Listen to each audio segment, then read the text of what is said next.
Hey everyone, welcome back to the show. This is the Voices of Healing podcast, and I'm your host, Tina Clark. Today we have a great guest to share her healing story with us, Dr. Lynn Carey. She's a chiropractor, and she has keys to healing that she's going to share with us today. So I'm extremely curious to see what that is. And welcome to the show, Dr. Lynn. Thank you for having me, Tina. It's an honor to be here. So tell the audience a little bit more about yourself and share us with us your healing journey. Yeah, so I think, came in wanting to know that there had to be more to life. I came from a very hardworking family. I didn't see much joy or fun in the world, and it was always like not enough, And I thought, well, what's the point of all this? And it was almost toxic for me to even ask that. You don't go there. So, raised Catholic, a hardworking, struggle, fear based. And I just didn't like it. I didn't resonate with it. So by the time I was a teenager, I was diagnosed with scoliosis, which is curvature of the spine. And I say the background because one of the emotional causes of scoliosis is you're being pulled in two directions. And my Mm. spine was literally going in two directions. And from what my family was telling me one thing and this inner knowing that there had to be something else. And so we only did what the medical world said. So I ended up having spinal surgery where they put Harrington rods in my spine to try to fuse it. And the surgery itself was a success, according to them, but it left me sick and in pain for years. And no medical doctor had an answer for me. I kept saying, why do I keep getting sick? This pain doesn't go away. What is going on? And nobody had an answer for me. And so I was in college because I was told you go to college to be successful, even though I hated school. And I was just trying to find myself. And someone told me to look into chiropractic. And I didn't even know what it was. But I read a pamphlet. It said the power that made the body heals the body. And it was like the first time I heard truth, it just resonated. I didn't even get adjusted. I went to chiropractic school, and that's where I started getting adjusted there. And that was the beginning of a huge transformation and spiritual journey for me. Wow, so were you able to recover from the pain eventually with chiropractic care or other types of holistic care? Yeah, so I started getting body work. It wasn't the adjustments, but it wasn't that was a quick fix. I would say it was probably a good year till I got out of the chronic pain because more pain showed up because as you move the energy around the body, I had layers and layers of scar tissue and trauma in my body that had to be released. But I had three things probably working in my favor getting that body work done, right? Getting the adjustments done. The medical world left me. They had no answers for me. So I already been down that road. I already kind of hit a wall there so I could surrender, and be like, well, I guess I'm going to have to live like this for the rest of my life. That's the mindset I went to chiropractic school with, looking for a hope. I get to chiropractic school and I learned a whole different way to look at the body, how the body heals itself. There's a life force in the body. It knows what it's doing. Your organs, are all working and you're not controlling it. Something's controlling the body. There's a life force. So why not honor and listen to what the body's trying to do? It takes time to heal because it may take time for you to get like that. So I had a change in mindset happening, a different understanding, which made a lot more sense than what I had ever heard before. And I had a group of people around me who were very encouraging because they were all chiropractic students, right? So the combination of that was very powerful. And eventually I lost my fear that I couldn't get better and I started to change. And I really believe it was the combination of the body work and the mindset that was key to my healing. So how are you today with the scoliosis and the back pain? Do you? I don't live in pain anymore. My spine is still curved. It looks funky, my spine, if you touch it, or feels weird, but I don't have pain. I don't live like that anymore. So, and I walked away from the medical world 25 years ago. I don't go to the doctor for anything. I won't. I don't want what they have to offer. Like I got to the point where I don't trust them.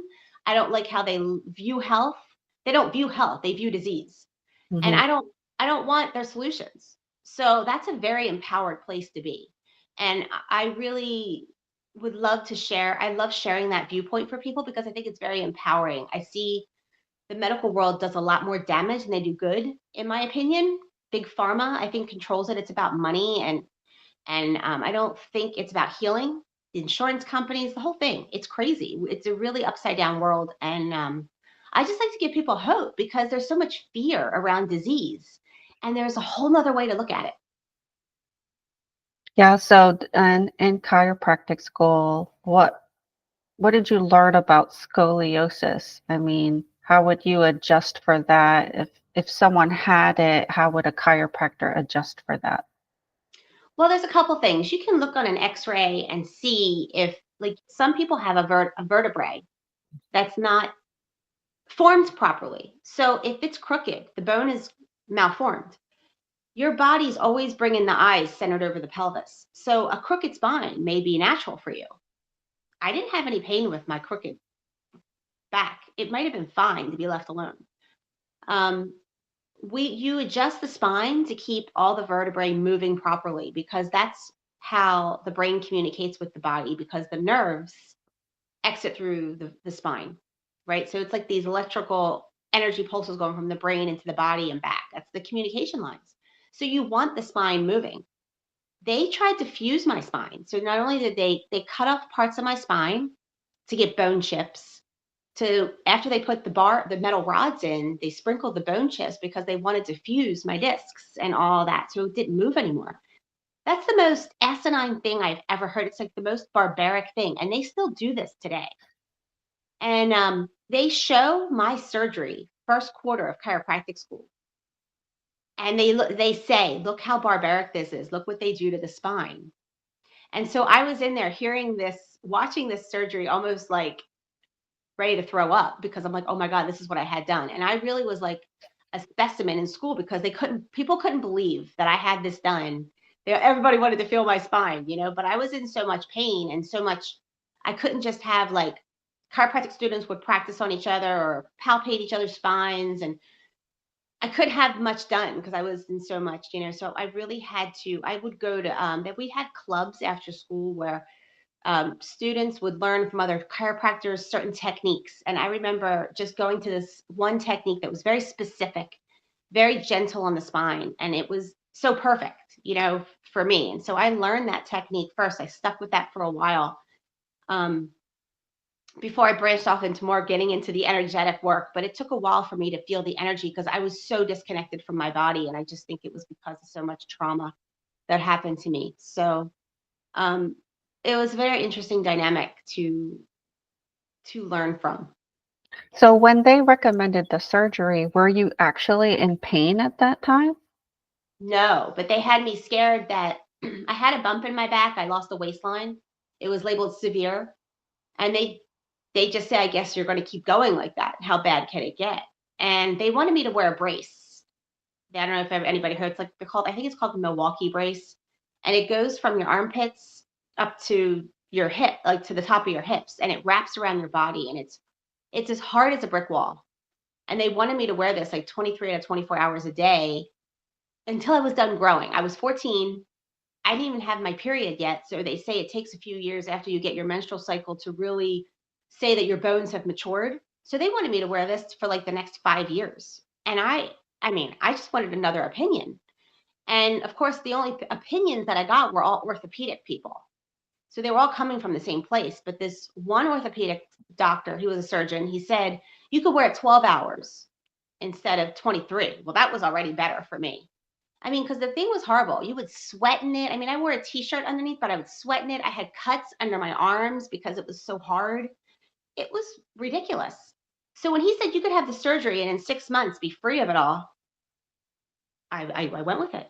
I mean, I had no idea what I was Yeah, getting into. yeah. And so obviously this could created a lot of distrust for you toward, doctors and no, I don't blame you. I mean, I feel like the only thing they want to do is just diagnose you and then either give you surgery or a drug. Well, can Mm. I tell you? And that's also what I learned in chiropractic school. So by us becoming a doctor, we kind of had to sell our soul a little bit, I believe, to pass all these boards. I had to pass like 4 national boards. So we have to learn basically what the medical world learns. And when I saw what they learned, I'm like, we had to have like this one class was medical terminology. All they do is take basic body symptoms, right? and give it like this big label.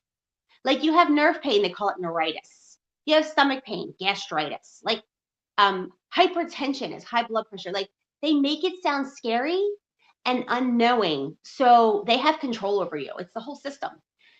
They want you to tell them all your symptoms so they can label it, because that's how they can either drug it or cut it out. Well, in my Right. opinion, we don't have spare body parts, and all these drugs do more harm than they do good. They don't learn Hmm. about how the body heals. They don't learn about nutrition. They don't learn about the mental components of behind what's going on with the symptom in the body. I mean, it's just so much missing. And the medical world becomes more and more and more compartmentalized, more specialized. And I realize the more specialized the doctor, the less they know about the body, because now they're separating the body. You can't separate the body, it all works together. So I was learning all this too, and I'm like, it doesn't even make sense how they look at the body. And can I tell you, 18 years in practice, I had people coming to me. They'd always want to bring me their stuff from the medical world, and especially like if they had spinal x-rays and all the paperwork from it. I would read all this stuff, like all this medical jargon, right? And I'm like, none of these people, how is it that the medical world doesn't understand the spine? It used to blow me away. They never understood the spine. So it's just a very interesting thing. That's a nice way of putting it. Like I know I have lifelong back pain and I've seen chiropractors for a very long time, but I truly believe it's like an emotional component for me. And that I've had to do a lot of digging into and connecting and looking at patterns in my childhood to figure out what it is. And I'm still working on it. Still working on it. So, have you delved into that part of back pain? What is the spiritual, symbolic significance or the emotional component to back pain? I believe that's 90% part of the component. So I really am a big recommender of Louise Hay, How You Can Heal Your Body, Mhm. because she has right with the emotional component or the negative input that you're living from that's causing the symptom. And then she gives you a positive affirmation to say. And that's what I realized. I realized it was lifestyle and the emotional stuff going on in people's lives, and them not looking at their inner demons that control them in their life. Mhm. Yeah, and that was what was frustrating for me. I realized I could adjust you all day long, but if you're not going to do the inner work on yourself to change, it's not gonna hold. Not that it wants to hold, but you're not going to evolve. You're going to stay, and you're just going to use me as a fixer, or like you might as well just take Advil. That's how I felt. Like I don't want to just fix your pain. I want you to empower yourself to become your own best doctor. You have to play detective and see what is causing these symptoms in your life. And so many people were disconnected. The stress level that they were under, they considered normal. And, if you're going to a job you hate every day, if you don't have enough time in the day to do things that you enjoy, if you don't even know what you enjoy anymore because you're in such the rat race of survival, you're not going to have ultimate well-being. And that's what I grew up in and lived in. It was that rat race lifestyle. There was no time to rest and no time to heal. And really, I think people create disease. We create disease because it's socially acceptable. That's when you can get time off. That's when you get comfort from other people. Otherwise, people aren't, we don't listen to that. You're considered lazy, especially in Americans, where this got to go, go, go, busy, busy, busy, hard work, no pain, no gain. And it's really destroying us. Yeah.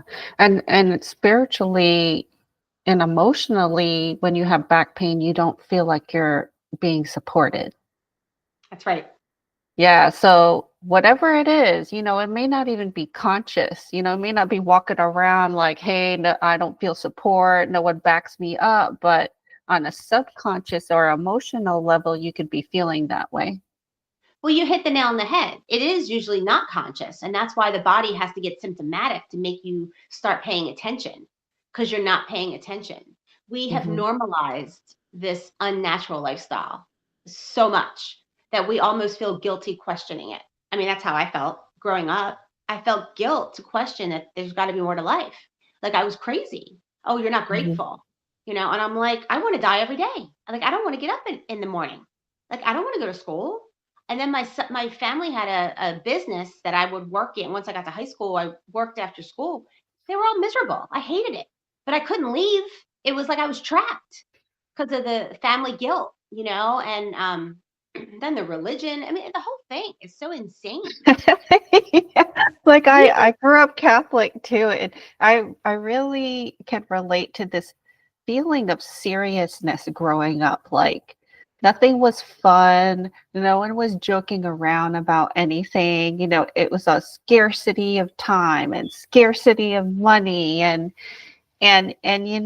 of course no wonder we're stressed out and our back hurts and growing up in an environment like that.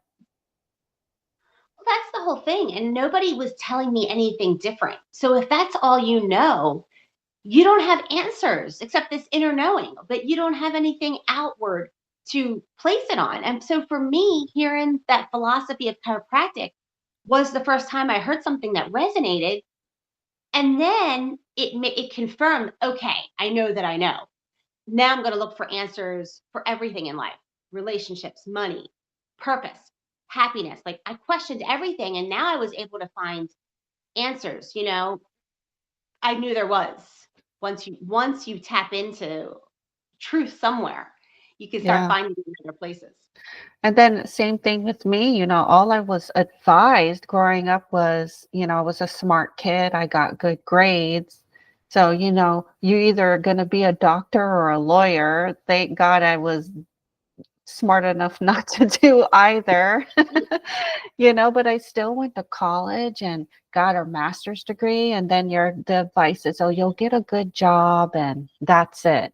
You'll be good. And that was not good enough for me. Yeah, Agreed. the career that I chose, I would switch jobs and the situation would get crazier and worse until my very last job, I got appendicitis. So talk about if you know the chakras, my power is literally leaking out of my body, you know, and I wasn't really spiritual back then, but I wasn't dumb. And I Right. got the message. I said, universe is telling me, stop doing this. Stop doing this job that you're not enjoying, that keeps getting worse every time you change and you think it's going to get better. And so I just walked away from it all. I said, I don't know what I'm going to do, but I'm not doing this anymore. Well, thank God you had the wisdom and the courage to pay attention and follow that, because that's amazing. Yeah. And I was telling a student of mine that I was a policy analyst, and I think it took a few minutes for her to get over the shock. She was like, she's like, kept asking me, oh, really? Really? You were a policy? I can't imagine you being a policy analyst. So funny. Yeah. So, how does someone even begin? Because, we're not taught this. And the point of the podcast is to share information so people can start digging into this, look at Louise Hay's books and looking at maybe the emotional, spiritual, or the stress origins of pain. How does one even begin? Yeah. So another key part I think is really important. When I opened my practice, I got out of practice at 23 years old, and I just wanted to bring chiropractic to my hometown. I wanted to shout it from the rooftops that we heal ourselves, share my story. But a lot of people, this was in 1998. So a lot of people weren't ready to hear what I had to say, and it shocked me. I realized they didn't care. Like they didn't want to know. And it frustrated me so bad. So that was happening. But I opened up my own practice, ignorance on fire. No one taught me about money or business at all. And I could just tell you that the ass backwards things I was going through to have my practice. And I didn't want to do insurance because I'm like, that goes against my principle. I'm not having them dictate to me. I don't want to I'm not turning into a medical office. I want it to be wellness, holistic, soothing. People come when they want. I wasn't going to put fear in them that they have to come 3 times a week for all these times, for me to, and I didn't like that oh, great. Now people are thinking I'm telling them to get adjusted. So I have a business. So I make money. I didn't like that. So I really struggled with a lot of these concepts. So I was just reading books to try to figure out money. And I came across Rich Dad, Poor Dad by Robert Kiyosaki. And I don't know if you're familiar with it, but that totally changed the way I look at money, just like chiropractic changed the way I looked at health. And he talks about even if you're a doctor, you're never free. You're not financially free. If you have a small business, which is what I had, you're not financially free because you're trading time for money and you can't leverage your time. So he talks about creating residual income that comes in whether you're working or not, and asset wealth that grows, and I thought, okay, this is a whole thing. And I realized this is what people needed too, because they're strapped trading time for money, which is energetically draining them. It's causing their sickness, right? It's a lot of the emotional cause of the stress that people are under and not living their purpose, not living their dreams. So it's reorienting yourself about money, health. It's like having a new viewpoint. Then you have to see how you have to get there. And one of the first stages, you just have to be honest with you. I mean, all of it is personal development. So I may be able to shift over myself in one area real easy. You may not because of the childhood programming or whatever you went through as a child. And I believe that's where we're different in how somebody may reach success or change themselves, because we have different layers that hold us back and they're not conscious, right? I call it like this invisible web that holds us back. So one of the first places, I think you should just start to journal. I think putting pen to paper is so powerful. It's very healing. It's different than typing on a computer or phone. That's fine, but like if you really just start to write, um, what do you want your life to look like? Like if you had to change everything and just really dream big, even if you think it's too good to be true, write it down, because eventually you're going to get inspiration and guidance on how to start changing your life towards something that inspires you. Might not look exactly like the paper, but you're going to open up those channels. And some people aren't ready to look at that, or they haven't thought about it in a while. They don't know what they want. So another place to start is make a gratitude list. Write down every day, like 5 things that you're grateful for. I did this when I first started in practice. And it started with 5 things. It went to 25 things, went to a full page. I would be writing things that happened during the day because it changes your mind to look for solutions and what's right with life instead of always fixing problems. Because we're very problem focused in society, right? We want to focus on the pain, but this helps you look at the solutions, and it's a different energy. And that energy is very healing. You're bringing in the support of the universe at this point, when you're feeling gratitude, when you're feeling appreciation, more happiness, blessings, right? So that shifts you to experience more of that. Right. Whatever you focus on, you get more of. That's how the universe responds to you. And the universe wants to give you what you want. So if you're focusing on all the negative, it's going to be like, okay, Tina wants more of that. So yeah, I've done the journaling. I actually started journaling in 6th grade. I had a Me too. journal, and I actually did not keep them because I remember a couple years ago, I was like, why am I keeping these? But I had all these big emotions, and I had to put them down. And being like a sensitive person that felt everything all the time, that was my outlet. And then writing it down transforms the energy. It takes it out of your mind and maybe into your heart and onto the paper. And then guess what? You're not thinking about it anymore. You just got it out of your system. That's what I love about journaling. I also do the gratitude journal. I have one by my bedside table, and I write down 3 things that I'm grateful for the day. And sometimes it's more. Sometimes I skip a day and I end up doing like 5 or 10, or have a especially good time, and I'll write those down. But it really helps.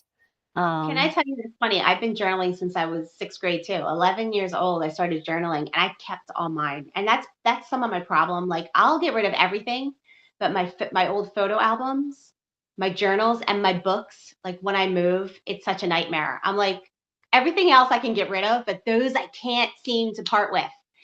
And I realized I used to journal about all my problems.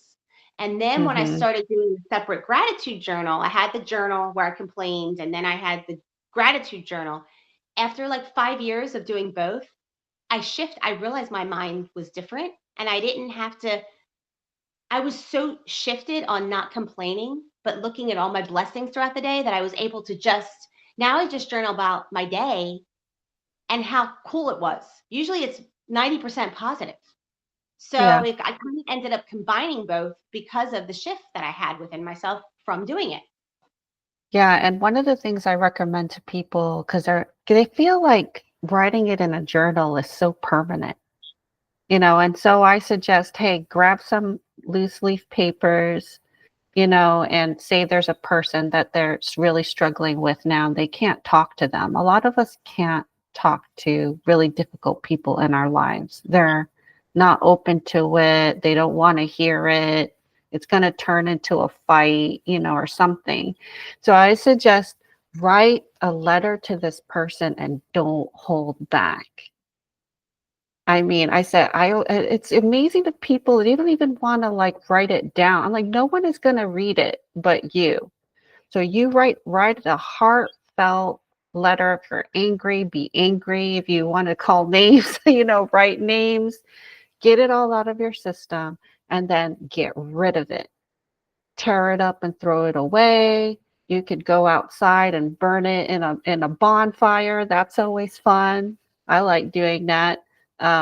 You could bury it. You could tear it up and bury it in the yard somewhere, and then you can say some words like, "I completely release this and let this go. I no longer want to hold on to these feelings or these thoughts that are not serving me." Very I simple, but it's actually very powerful. I agree with you. So powerful. The writing, the burning, the tearing up, like getting it out, like all of it is so energetically powerful. I agree with you. Yeah. And it's a ritual that is, again, the universe is always listening to you, and the universe goes, "Oh, well, Tina's serious about this. She doesn't want this anymore." And so it kind of seals the deal, you know what I mean? And makes it official. So these are all practices we can do. They're free. They don't actually even take a lot of time. They take no money, and they really help us a lot. It's something easy that you can fit into a life where you don't know where to start. And I think it really can open up the world to you because all of a sudden you write down an idea. You don't know what book shows up in your lap, what person has the conversation you need to hear. The podcast shows up that is talking about what you need to hear. That's how it works. Right. And you're leading step by step. If you learn to follow that inner guidance, which we have been taught not to, right? That's how I grew up. But now the more that you follow that, it's very powerful and you allow. That's how we're actually supported. We allow that support in to guide us. Yeah, no one talked about inner guidance growing up. Yeah, and I think that's the wonderful thing about being alive now is there are things that we're talking about now that no one even had the vocabulary for 20 Right. or 30 years ago. That's right. Like one of my favorite examples is gaslighting. No one ever talked about that, 20, 30 years ago, but it was occurring, but we didn't have a word for it. Yep. But now we do, and now we get to call it out. I had the chiropractic experience. I learned to heal myself. I had a blissed out awakening. I went into a higher consciousness state that I call my gray state 3 years into practice. And I was 27 at the time. I didn't even come across Abraham Hicks and the law of attraction until I was 32 years old. I thought about this the other day. I go, I didn't have the language to speak about what I was experiencing until I was in my 30s. And you think about all the ass backwardness that you're grown up in and that you're trying to sort through, you're trying to shift. We really have to have compassion for ourselves. And I start to see this because my son's 18 now, and I raised him in a completely different way. he's basically raised with all the stuff we're talking about. So it's normal to him. And he looks at me sometimes when I say things and he's like, don't you know that already? I'm like, yeah, but I heard it differently. You don't understand. Like, I have layers of crap in there that it's still controlling me, you know? Yeah, and you know, our parents did the best they could, but they had very limited information. And you have to look at what you're being taught and whether this is serving you anymore.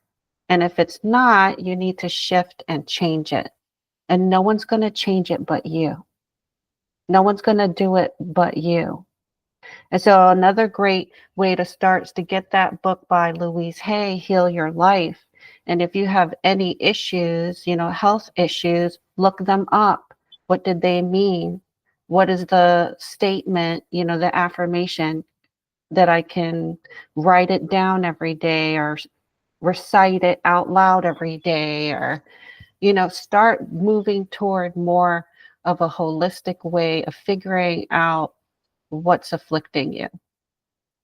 Yeah, I mean, I feel like that is really so necessary to self-healing and becoming self-aware as that book. I would recommend that to everybody in my practice. Yep, I have it right here. I could see it right here from my I have chair. it over here. I have it It's next to one me of too. it's one of my reference books, you know, in addition to like my crystal Bible and my Yeah, animal spirit guides yeah. and and all of that. So yeah. You know what's amazing too is that I've had that book since, I guess, I mean, pretty early on in practice. So I want to say my early 20s. I'm 50 years old right now. And I don't get sick a lot. Like I don't live in a sickness state. Like usually if my body becomes symptomatic, I know my mind was out of control. I was stressed about something. Stuff was coming up for me. I know there's emotional. But it's amazing to me when I do get symptomatic and I look up something in that book still and it's so spot on. Or if I Hmm. look it up for somebody or I hear somebody's going through something and I'll look it up and I'm like, wow, it's so right on the dot. It's amazing. Right. It's a good if you have no idea why, you know, you're getting headaches, for example, you pick up that book, she tells you what the headaches represent in your life and the affirmation to say, and it's a great way to begin. Another way that I use a lot as a Reiki master is the chakras, the seven chakras. And the seven chakras tell you what the pain in your body represents according to the Mhm. location. So Yes, people are always amazed, like, how do you know all this? And I have shoulder pain. I said, because I know what it represents that's right. energetically and spiritually and emotionally and mentally and holistically, what it represents to you, whether you're aware of it or not. Yes, So the body's always telling you something. And if you have pain in the body, you're not getting the message. So that's your assignment. Figure out what the message is. that's right.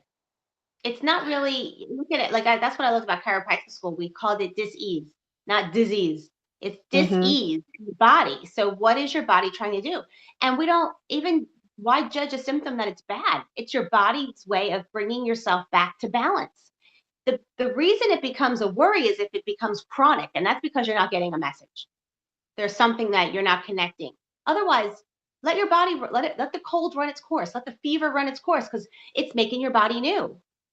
But now if you're having a recurring something, now there's something you're not addressing emotionally or physically in your life. Yeah. And also, I want to mention if you can't figure it out yourself, go get help. Yeah. Because oftentimes we need the perspective of someone else to clarify what's going on. Oh, absolutely. Because we're too close to the situation. It's easy, even for me. It's easy for me to look at somebody else's situation and read it quick. But for my own self, even if I am aware of it, sometimes you just can't get yourself out of it. Yeah, and as a holistic healer, as a chiropractor, you know, we still have to go to other people to help Right. us with our issues. So That's that right. doesn't mean we're failures at what we do. It means that we're human. That's and right. we need each other. And that is the way it's set up on planet Earth. That's We right. we don't live alone. We don't figure out things all by ourselves. We need other people. We need community to help us. That's right. I agree with you. Well, Dr. Lynn, can you just let us know, are you still providing chiropractic care if you have any projects you're working on, and how can people contact you? Yeah. So no, I retired my practice 8 years ago. I just outgrew it. I felt like I wanted more. So now I'm helping people more with lifestyle. I do a network marketing business because I wanted people to have healthy habits, financial freedom, and work on personal development. I feel like that was the key to really ultimate well being. It's not that I don't love chiropractic, I just didn't want to be restrained to a practice. I wanted to spread my wings. So that's what I'm doing. I have a website. It's creatingmydesiredlife.com. I have a book I wrote there. You can find my book. My Journey to Grace is about my own healing story. I just wrote it to empower others that you can do it too. And you ask me a question there. I do, free 15-minute consults to see if, I can help you with anything. And I have a mailing list too. You can be on it just to see what I offer. Great. Thank you so much, Lynn, for sharing your story. And if you want to check out her book or contact her, the information will be in the show notes. Thank you so much, Tina, for having me. Thank you.